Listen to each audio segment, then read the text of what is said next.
My name's Brian Hall, and this is a 1966 Renault Dauphine Gordini.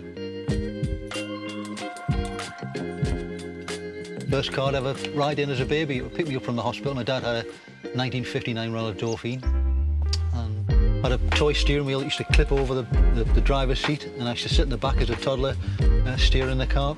And another lovely memory was my dad came in from work one day with a dinky toy Renault Dauphine, and I've still got that somewhere in the loft.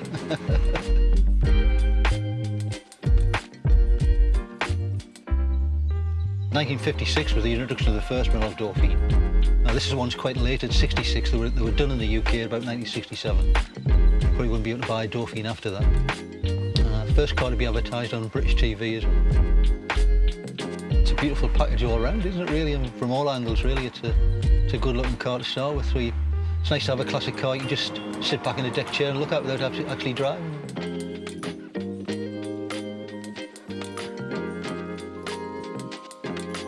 Three cars here today all have some sort of nostalgic aspect. The Frog Eye was my first car as a 17-year-old. I bought the car before I'd even passed my driving test. And some happy memories of my youth. First car's always got a special place in your heart.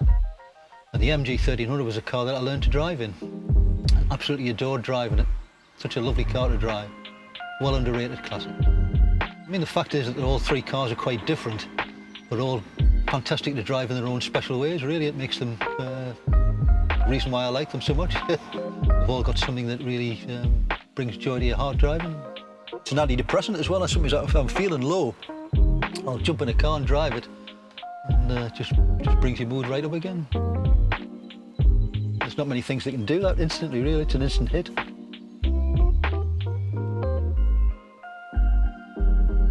There is an awful lot of beautiful roads and great drives around here, in all directions really, apart from east, obviously, because you end up at the sea. So you've got North Yorkshire, you've got the Lake District, and you've got Northumberland and the Scottish borders, all within easy driving distance for a day out. Each person can have their own unique experience with any classic car, really. I mean, it doesn't have to be a Ferrari or anything special, or even something concours. I mean, this car isn't concours, but I still enjoy it and love it the way it is, and people admire it. Some people take drugs. I would drive a classic car. That's my high.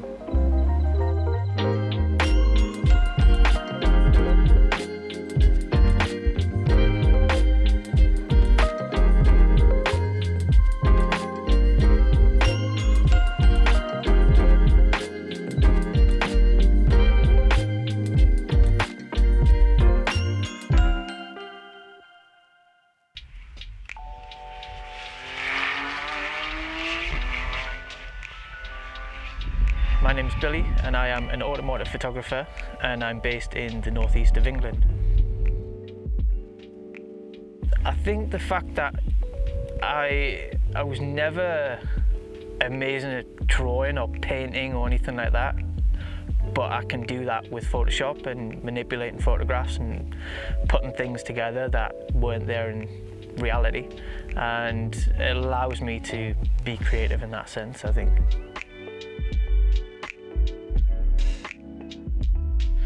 So Newcastle is it's a small city, which means that you're never too far away from various locations for shoots. So we can be half an hour out of the city and be in complete countryside or in the moors, and then there's countless villages surrounding, or there's rivers and bridges like that. So you've got all of those coupled with the fact that you can use the city as well. There's a big community in Newcastle. Whenever there's a meet on or anything like that, lots of people turn up. There's a wide range of car people here. So yeah, today's meet was, well, it happens every first weekend of every month at the Crown Inn in Humshoff. It's in Humshoff, in Northumberland, which is just outside of Hexham. You'd be surprised at how nice these people are and how open they are to have their cars photographed, and how kind they are to spend their mornings washing and prepping their car for you to then go and spend an hour taking photographs of it. So that's always nice.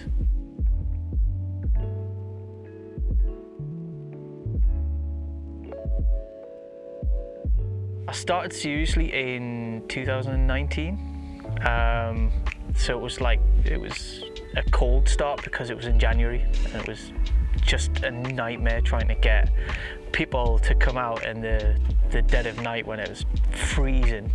We had to battle issues with condensation on the cars and all of that kind of. It was a baptism of fire, I guess. Picked up a camera, started taking photographs of anything and everything.